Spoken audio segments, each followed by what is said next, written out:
In firefighting and public safety, reliability is key. For over 20 years, the FireStore has equipped first responders with trusted gear featuring brands like MSA Carnes for helmets and Seek for thermal imaging cameras. Stay prepared. Visit thefirestore.com today. The FireStore, your trusted safety partner.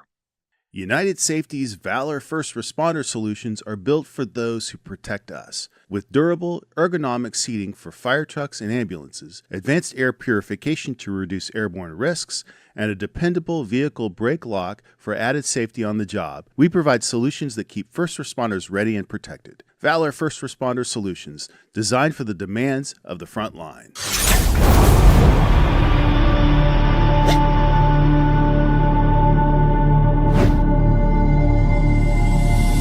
Hi, Chris Mc Loone here with Fire Apparatus and Emergency Equipment. Welcome to this final edition of our podcast, the final episode of our podcast for 2024. We're in between the holidays right now. We're in that lull. We're looking at tomorrow night. We're looking at New Year's Eve. We are looking at New Year's Day and getting started on 2025. So we're in kind of that lull right now. And I just want to take this chance to well, first of all, thank everyone for downloading the podcast, viewing the podcast this year. We've had a really great time. We've got a few new topics we're probably going to roll out for you in 2025. So keep an eye on that. Of course, thank you for continuing to visit the website and to subscribe to the magazine. We couldn't do it without you, our audience. So thank you very much for that. And we look forward to continuing to bring you the information that you need to make your informed purchasing decisions throughout 2025. And speaking of purchasing decisions, that's where I wanted to start off. I'm not going to take up too much of your time. I realize most of us are on vacation right now, so I didn't want to take up too much of your time, but there were just a few things I wanted to touch on just to end the year up. And the first is purchasing, the outlook for next year. You've read the outlook, but if you haven't had a chance to yet, go to fireapparatus.magazine.com. Check out our outlook for 2025.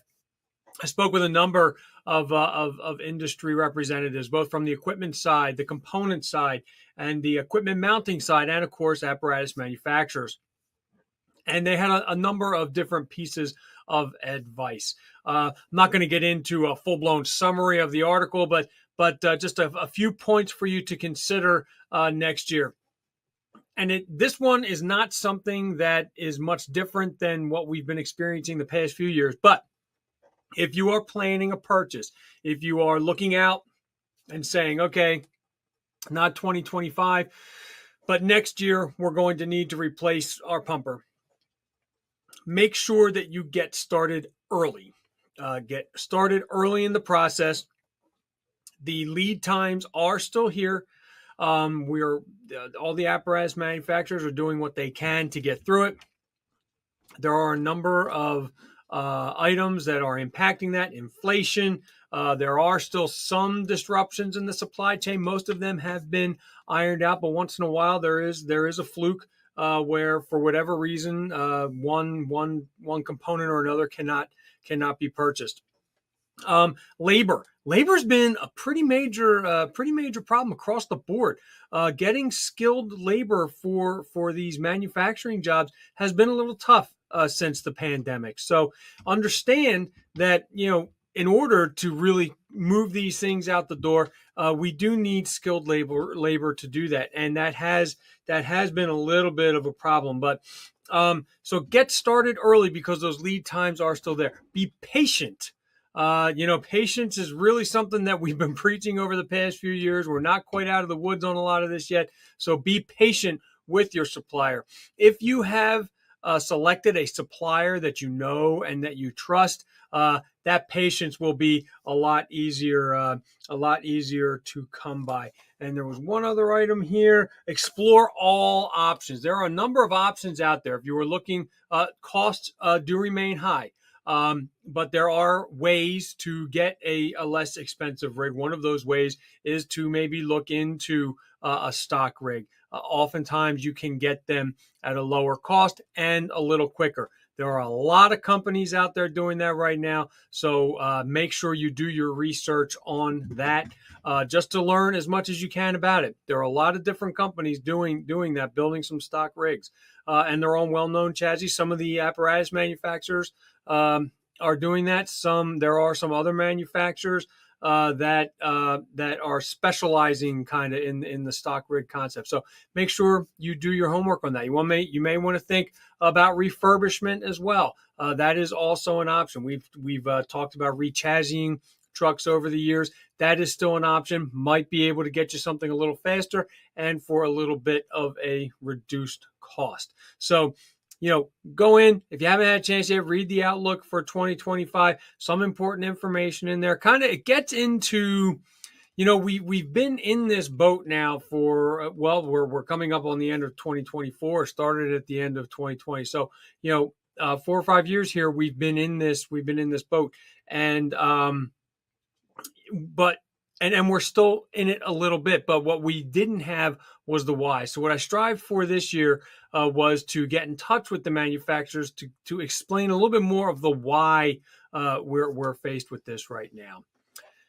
Just wanted to touch real quick. My gosh, it's been a rough year for apparatus accidents. Some accidents were not preventable. Some were preventable. We saw the gamut. But even just the other day, we had one where a box truck slammed into the back of an apparatus. It was a snowy roadway. He slammed into the back of the apparatus, did some damage to the rig and of course to his own truck. But just this morning, I saw here in Pennsylvania there were 2 rigs that were approaching each other in an intersection, and there was an intersection, 4-way stop sign. Neither stopped. Neither didn't look like either of them really slowed down. And one, as it was just about through the intersection, got clipped on the passenger side rear compartment by the other rig coming in the other intersection. So coming through the other way. So this has been a rough year for accidents. I've said it before. We're probably more aware of them occurring because they're covered a lot more via the internet. We have access to stories about these from all over, but it does remain a problem. Like I said, some of these are not preventable from our standpoint. We've done everything that we can possibly do, but we're still parked on the highway, and this other car, like the other day with the box truck, just lost control. Boom. There's nothing that we could do about that. Maybe positioning a different rig, but something was going to get hit. And so there's only so much that we can do on our end to prevent these things from happening. But the other ones, meeting each other in an intersection, just stop. Let that intersection breathe. Like we talked about in the beginning of the year with an article that we ran about some apparatus operations. Let the intersection breathe. If we don't get there, we've said it a million times, but if we don't get there, we cannot improve the situation for someone who's probably having their worst day with their house being on fire. We can't get there to save people. We can't get there to extinguish the fire. So really, slow down. Let that intersection breathe a little bit. Know where your first and second due rigs are coming from. Announce those intersections. Nothing wrong. Engine 1 is approaching. Smith Street and Jones Street. And then so and then everybody knows what's happening. Really, those apparatus to apparatus crashes are the ones that really bug me. Because they are preventable, 99% of the time. So in a rough year, like I said, for in 2024 for crashes. So let's all as a fire service make a concerted effort to reduce those crashes next year. It's not always easy. Adrenaline's going. Sometimes, and it's going if your foot's bouncing on the gas pedal. Your heart's pounding there. So, but we all have to be under control. If you're the guy riding the seat, make sure that you have your apparatus operator slow down.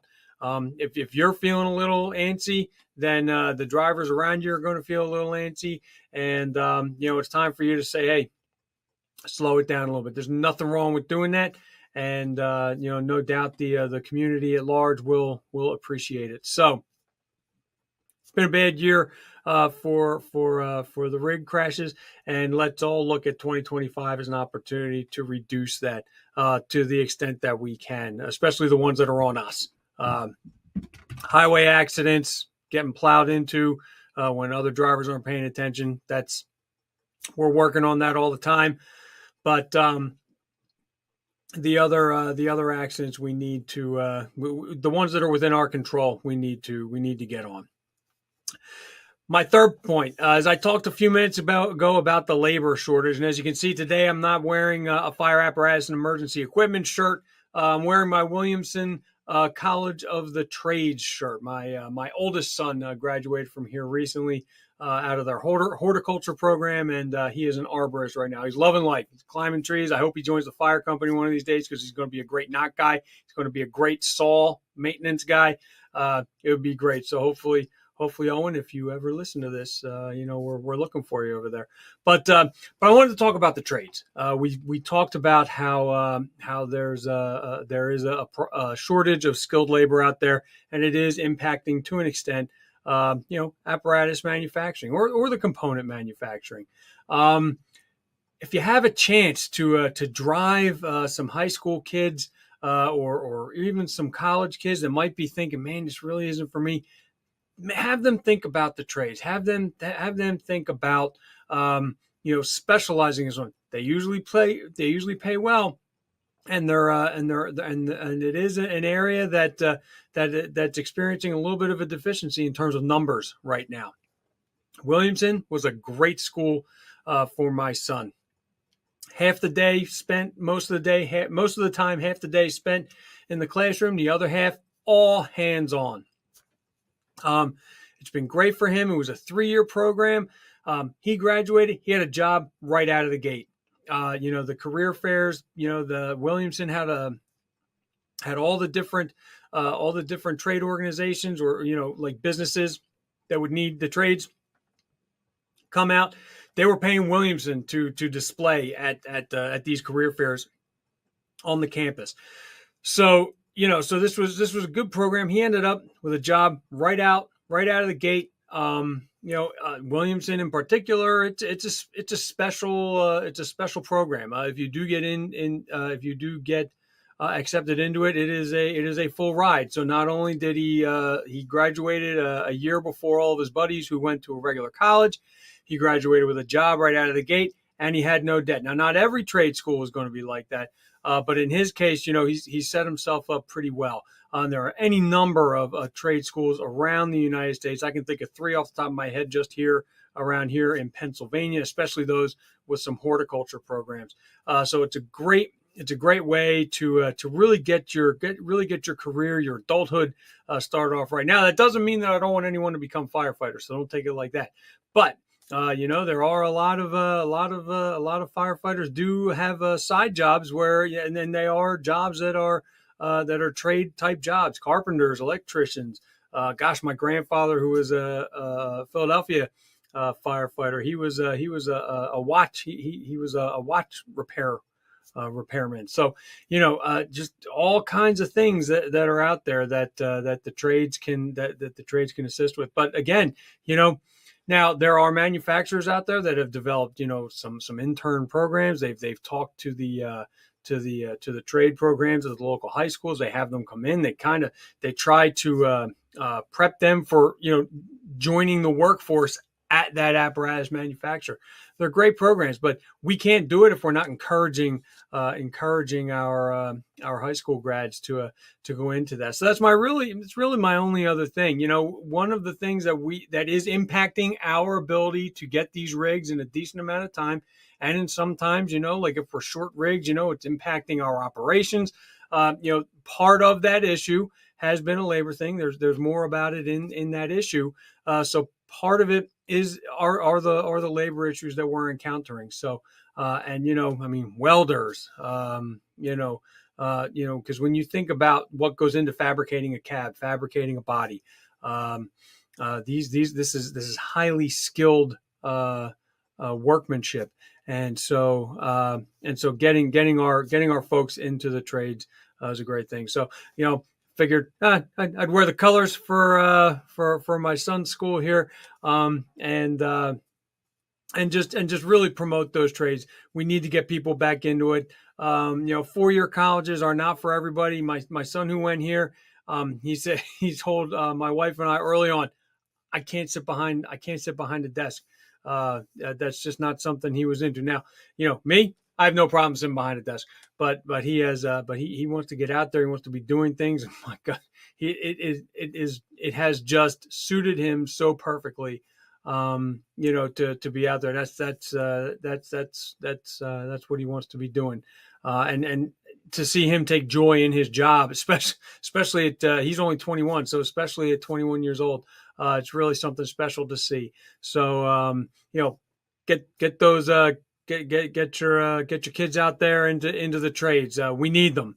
And like I said, I mean, there's some real well-paying jobs out there, so they're gonna do okay. So those are my 3 items for the end of 2024. Again, my thanks to everyone for downloading and viewing and listening to these podcasts. If you have any topics that we haven't hit on, please let me know. We have a whole cadre of SMEs that I can call on at any time to talk about whatever the topic is. If you would like to view or listen to any of our archived podcasts, they are available at fireapparatusmagazine.com/podcasts, but we are also on most of the major